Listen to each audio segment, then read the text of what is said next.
तो चलिए सुनते हैं चंदनपुर गांव की एक बड़ी ही दिलचस्प कहानी। ये कहानी है एक अजीब से सौदे की, एक चतुर कुमार और एक लालची जमींदार के बीच। और ये कहानी हमें सिखाती है कि कैसे अक्ल कभी-कभी सबसे बड़ी ताकत और दौलत से भी ज्यादा काम आ सकती है। तो चलिए शुरू करते हैं। कहानी की शुरुआत होती है इन्हीं घमंड भरे शब्दों से। सोचिए, एक थका हुआ कुम्हार है माधव।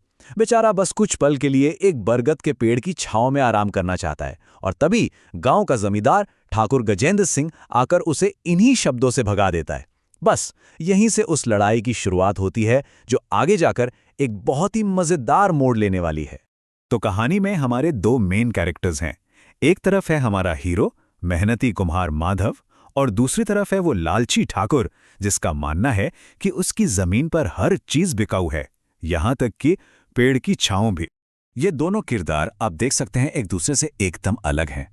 माधव एक सीधा साधा मेहनती आदमी है जो बस गर्मी से थोड़ी राहत चाहता है, और वो ठाकुर, उसे अपनी ताकत और दौलत का इतना घमंड है कि वो किसी को कुछ नहीं समझता। और ताकत का यही जो फर्क है ना, यही कहानी को आगे बढ़ाता है। और अब आता है कहानी में सबसे मजेदार मोड़। जब ठाकुर झाऊ के लिए भी पैसे मांग लेता है तो माधव उसके सामने एक ऐसा ऑफर रखता है जो सुनने में तो एकदम बेवकूफ़ी भरा लगता है, लेकिन असल में ये ठाकुर के लालच को उसी के खिलाफ इस्तेमाल करने का एक बहुत ही जबरदस्त प्लान था।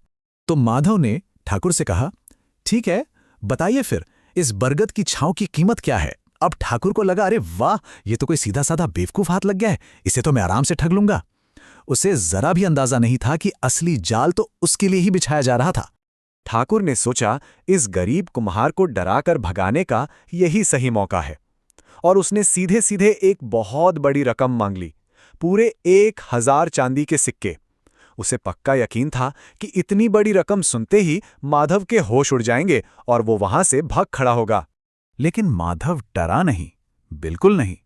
उसने तो मोलभाव करना शुरू कर दिया। उसने कहा, मैं 200 चांदी के सिक्के दूंगा। यहीं से साफ हो जाता है कि माधव के दिमाग में तो पहले से ही पूरी प्लानिंग चल रही थी। खैर, मोल भाव के बाद सौदा आखिर में 500 चांदी के सिक्कों पर फाइनल हो गया।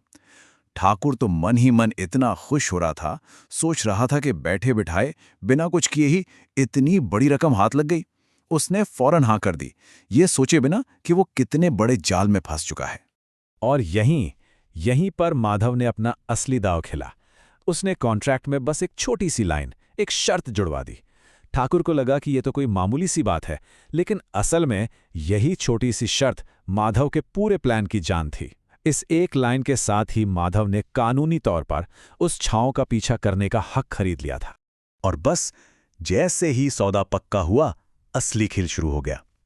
माधव ने अपनी इस अजीबोगरीब प्रॉपर्टी का इस्तेमाल करना शुरू किया, और ठाकुर को बहुत जल्द समझ आने वाला था कि उसने कितनी बड़ी गलती कर दी है।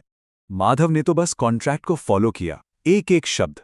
जैसे जैसे दिन ढलता, सूरज की जगह बदलती और पेड़ की छांव खिसककर ठाकुर की हवेली के अंदर जाती, माधव भी अपना सारा सामान लेकर उसके पीछे पीछे अंदर पहुंच जाता।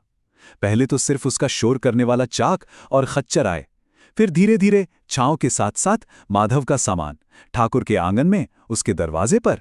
और अगले दिन तो हद ही हो गई, उसने पूरे आंगन को सुअर, मुर्गियों और गधों से भर दिया। सोचिए, ठाकुर का आलीशान घर एक तरह से तबेला बन गया था। अब जाकर ठाकुर की अकल ठिकाने आई। उसे समझ आया कि वो कितनी बुरी तरह से फंस चुका है। वो कानूनी तौर पर कुछ नहीं कर सकता था। अगर वो माधव को रोकता तो उसे कॉन्ट्रैक्ट तोड़ने का जुर्माना भरना पड़ता। बेचारा अपने ही घर में एक कैदी बनकर रह गया था। और आखिरकार ठाकुर को हार माननी ही पड़ी। उस शोर, गंदगी और बदबू ने उसका जीना हराम कर दिया था। उसे अच्छी तरह समझ आ गया था कि इस कुम्हार ने उसे उसी के बनाए लालच के जाल में पूरी तरह फंसा लिया था।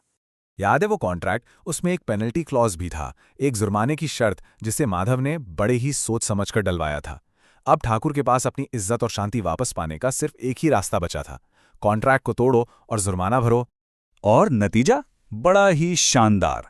ठाकुर ने कॉन्ट्रैक्ट तोड़ा और उसे माधव को 1000 चांदी के सिक्के देने पड़े। तो देखिए, माधव के जो 500 सिक्के लगे थे वो तो वापस आ ही गए, ऊपर से उसे 500 सिक्कों का फायदा भी हो गया, मतलब पैसा डबल। और उस लालची ठाकुर को एक ऐसा सबक मिला जो वो जिंदगी भर नहीं भूलेगा। तो इस कहानी से हमें सीख क्या मिलती है? ये सिर्फ एक मज़ेदार कहानी नहीं है, इसके पीछे जिंदगी के कुछ बहुत ही गहरे सबक छिपे हुए हैं। सबसे पहली और सबसे बड़ी सीख तो यही है कि असली ताकत पैसे या रुतबे में नहीं, बल्कि दिमाग के सही इस्तेमाल में है। लालच अच्छों को अंधा कर देता है, और अगर कोई नियमों को ठीक से समझता है तो वो उन्हें अपने फायदे के लिए भी इस्तेमाल कर सकता है। माधव ने यही तो किया। उसने अन्याय का जवाब ताकत से नहीं, बल्कि अपनी अक्ल से दिया। और आखिर में ये कहानी हमारे लिए एक सवाल छोड़ जाती है कि अन्याय का सामना करने का सबसे चतुर तरीका आखिर है क्या? ये हमें सोचने पर मजबूर करती है कि मुश्किल हालात में जब ताकत हमारे साथ ना हो, तो कैसे हमारी समझदारी और क्रिएटिविटी ही हमारा सबसे बड़ा हथियार बन सकती है। ये एक ऐसा सवाल है जो आज भी उतना ही जरूरी है।